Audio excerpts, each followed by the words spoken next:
How to do Walmart to Walmart money transfer. Let's get started.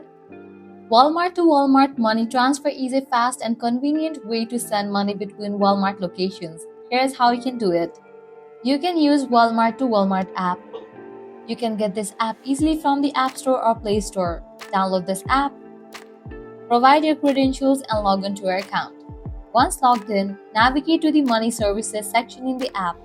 Select Walmart to Walmart money transfer powered by Ria Money Transfer.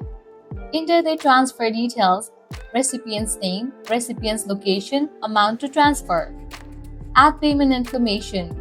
Pay for the transfer using a debit or credit card. Some reasons may also support linking your bank account for payment.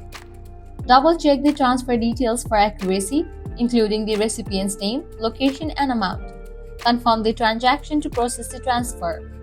After completing the transaction, you'll receive a tracking number (MTCN) via email or within the app.